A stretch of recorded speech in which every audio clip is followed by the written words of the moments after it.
Hello, Mr. X. My name is Ravi. The story I have for you took place in the Philippines a few years ago, in the village of Tanjay.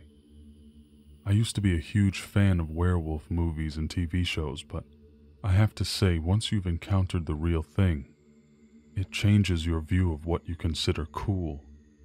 I had spent the afternoon at my girlfriend's house but wasn't able to get a ride home, so I ended up having to make my way back on foot, with nothing to protect myself but a small flashlight. It was getting late, so there were a few passers-by on the road every so often, but after a while I was pretty much all alone. I was just passing by an electric utility building called a Vico station, when I felt eyes on me. I was still within the glow of the light from the station, but the further I got from it, the more danger I could sense in the air.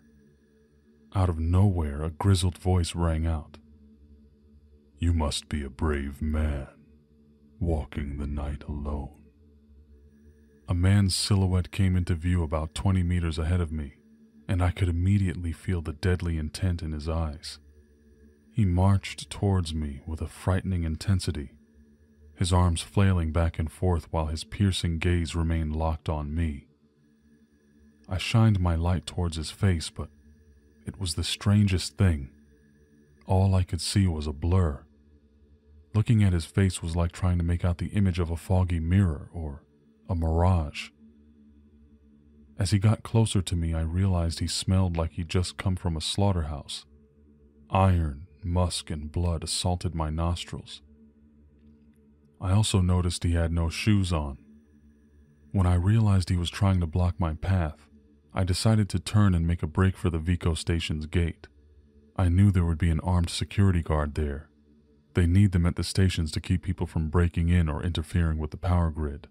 It was my only option to get away from this crazy person.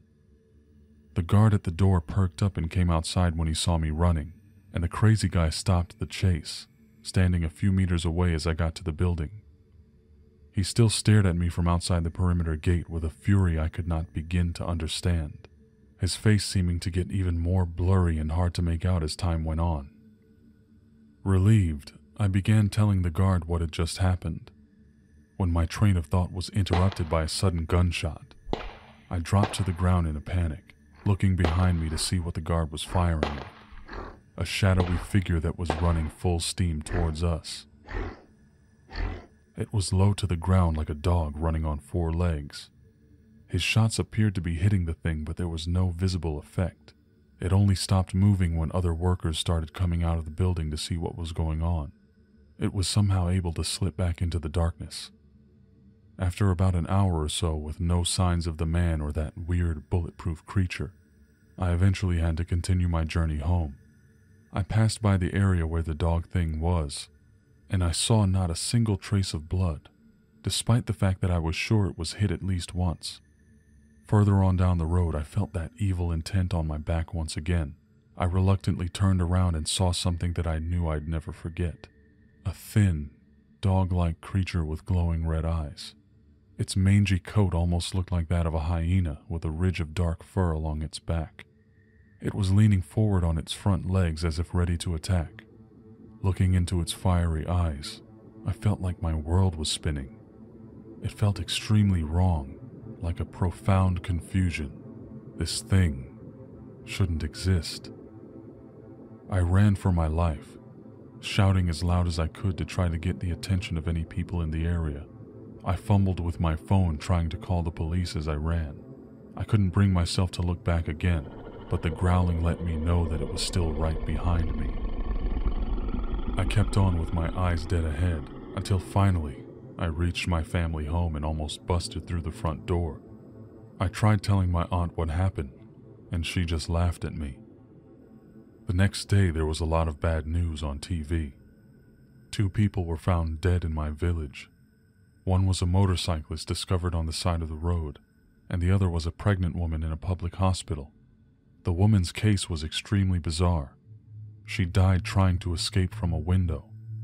She appeared to have been mauled to death by an animal, but authorities couldn't understand how that could happen in the middle of a hospital, especially given the fact that there were iron bars on the window, making it impossible to get in from the outside.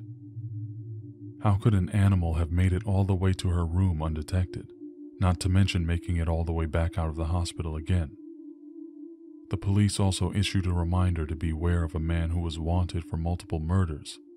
He had been captured, but he escaped a few days before my encounter. They described the man as having a very thin build, and explained that he mysteriously disappeared from the jailhouse, leaving only his clothing behind. Greetings, friends. If there's one thing you should know about me, it's the fact that I love a good werewolf story.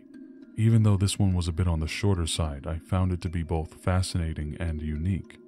Ravi's story, in my opinion, has an authenticity to it that I don't often come across. You might realize that despite how much I love retelling stories about these kinds of cryptids, I don't do many of them. And that's because I always look for certain traits that lift stories like this a little bit higher on my scales. I do find that a lot of these sightings occur in rural areas. You may remember the Aswang sightings I told you about a while back. I have some intriguing stories coming in from Africa and one from India pretty soon. Kind of makes me feel bad for people who live in such remote areas. They seem much more prone to bizarre encounters. I always love hearing from people around the world because we can see the commonalities and the differences among our experiences. It's always very interesting. Now, I'm not one to claim to know whether someone is right or wrong or being honest or not, whether they're misremembering or just plain embellishing something that happened. No matter what, though, it's always interesting to put yourself in the shoes of the individuals involved, the person who's sharing their story, even if only for a moment. Sometimes you have to let it all go. Fear, doubt, disbelief. Free your mind. If Ravi truly did see what he says he saw, I would certainly have a hard time explaining it from the perspective of common knowledge. One of the most bizarre aspects of this story, I found, was the fact that when Ravi shined a light on the man's face, he couldn't make out its features. They were blurred somehow. He mentioned it as being like a mirage. That's something I've never heard associated with werewolves, per se.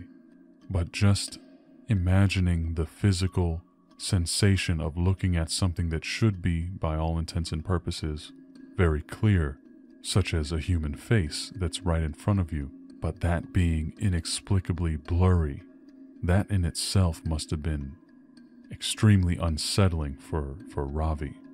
I can only imagine, let alone the glowing red eyes of a mangy wolf chasing you down through your village, or for that matter, a skinny guy with murderous intent in his eyes chasing you down the street. It's kind of a raw deal all the way around any way you slice it. Whatever it was that really happened, I'm glad Ravi made it out of there okay, and was able to share this interesting story with us. Let me know what you think about it in the comments down below. And if you have, or know someone who has had, any kind of cryptid or otherwise spooky encounters, send me an email at the link in the description box. Don't forget, if you really like this topic, I do have a design in my Teespring store that may interest you as well. It says, "Keep calm, it's just a werewolf," and it's got some claw marks going behind the letters. Looks pretty good on a hoodie or a tee or even a mug. And let me know if you go check it out and pick one up. And if you do pick one up, make sure you send me a picture on Twitter or Instagram or even in my email inbox. I always like to do little slideshows of people wearing or using my merchandise. It's a really awesome thing to see that out in the world. Dreamers representing us. Great stuff. Anyway, my friends, I hope this message finds you well. Keep your head up. And whatever you are, whatever you do, give it your all and expect nothing in return. That way, whatever you do get is a pleasant surprise. Take care, my dear dreamers. I'm Mr. X, and may your nights be full of dreams. Oh, and by the way, I could almost smell the blood on that werewolf from here.